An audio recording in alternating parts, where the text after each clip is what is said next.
सभी को राम राम। सभी सजग होकर अपना आसन लेंगे, अपनी पुस्तक रखेंगे और अपने परिवार के साथ बहुत प्रेम से आसन ग्रहण करेंगे।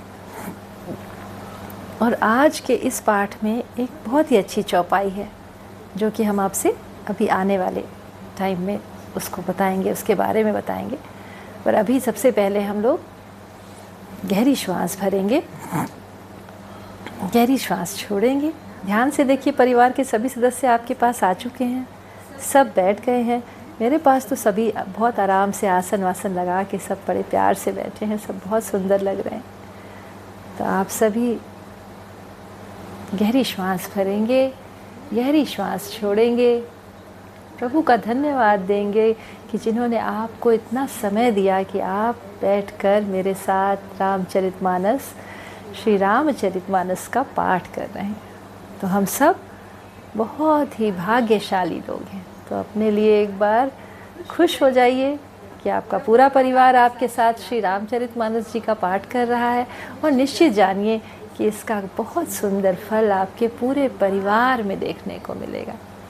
इस बात का मैं आपसे वायदा करती हूँ कि जब एक साल के अंदर जब हम लोग साल पूरा करेंगे, अपनी पुस्तक पूरी करेंगे, और तब देखिएगा कितने सारे लोग अपना कमेंट डालेंगे कि हमारे जीवन में ये नई चीज़ें आ चुकी हैं और पुरानी ऐसी आदतों से हमने छुटकारा पा लिया है जिनसे हम वर्षों से संघर्ष कर रहे थे। तो प्रारंभ करेंगे। मन ही मन अपने माता पिता को प्रणाम करेंगे, पूर्ण हृदय से उनका धन्यवाद करेंगे और अपने गुरुजनों को प्रणाम करेंगे और अनुभव करेंगे उनका आशीर्वाद आपको प्राप्त हो रहा है।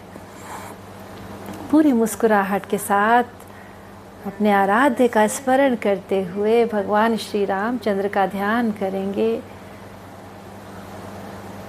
हनुमान जी का ध्यान करेंगे, उमापति महादेव जी को प्रणाम करते हुए आज का यह पाठ हम प्रारंभ करते हैं। एक अनीह रूप अनामाज सच्चिदानंद परधामा, व्यापक विश्वरूप भगवाना, तेहि धरि देह चरित कृत नाना। कहते हैं परमेश्वर तो एक ही है, किंतु हमारे लिए, हमसे अपनी लीलाओं के रूप में हमें दिखाने के लिए वह मनुष्य का रूप धर के बार बार आता है, और वह व्यापक है, विश्व रूप है।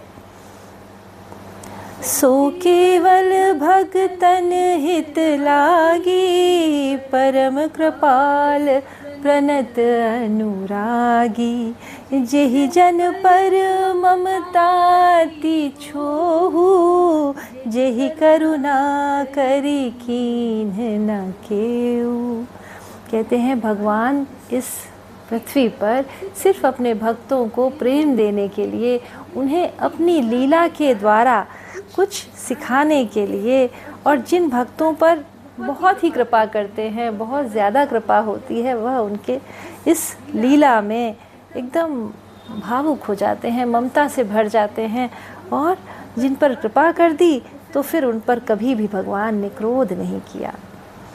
गई बहोर गरीब निवाजू, सरल सबल साहिब रघुराजू।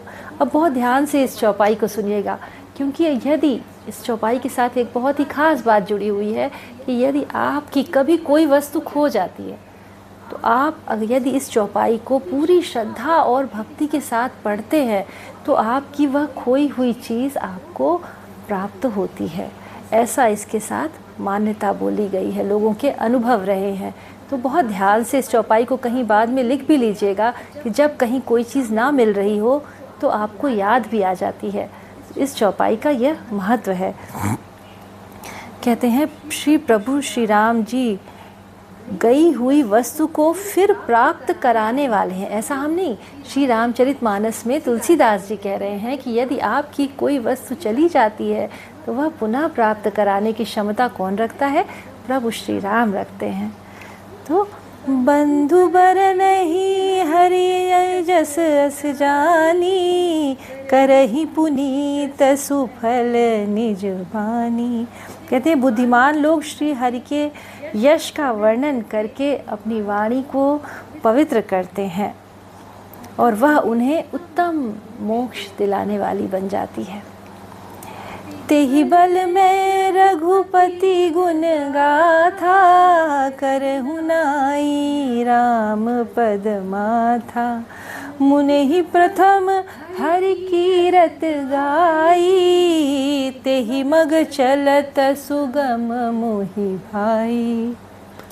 कहते हैं उनकी महिमा और यथार्थ का वर्णन नहीं, बहुत ही महान फल देने वाला यह रामचरितमानस की चौपाइयाँ हैं।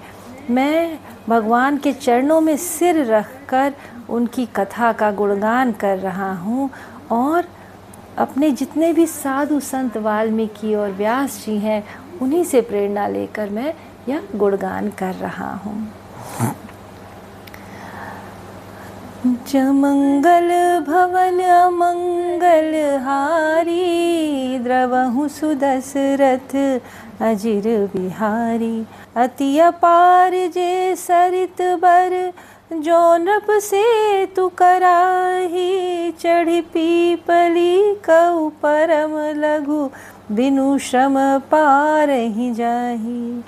कहते जिस प्रकार श्रेष्ठ नदियों पर यह पुल बांध दिया जाता है तो चींटियाँ भी बड़े आराम से चढ़ के पार कर जाती हैं, इसी प्रकार भगवान श्री राम का नाम जप करते हुए हम सब भी कठिन से कठिन सफ़र को तय कर सकते हैं।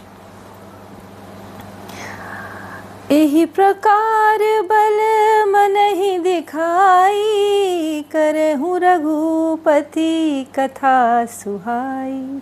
व्यास आदि कवि पुंगव नाना, जिन सादर हरि सुजस बखाना। इस प्रकार मन को बल दिखलाकर मैं श्री रघुनाथ जी की कथा को पढ़ रहा हूँ। व्यास आदि जी जो अनेकों श्रेष्ठ कवि हैं उन्होंने तो बड़े ही आदर से श्री हरि का वर्णन किया है और मैं भी अपने पूर्ण हृदय से प्रयास कर रहा हूँ कि उनका वर्णन कर सकूं। और जिस प्रकार तुलसीदास जी और समस्त संत हमेशा प्रयास करते रहे हैं, हम सब भी मिलकर प्रयास करें अपने जीवन में उस श्री हरि की कृपा को पाने का, उस श्री हरि की कृपा को अपने हृदय में जागृत करने का। और इसी के साथ राम राम।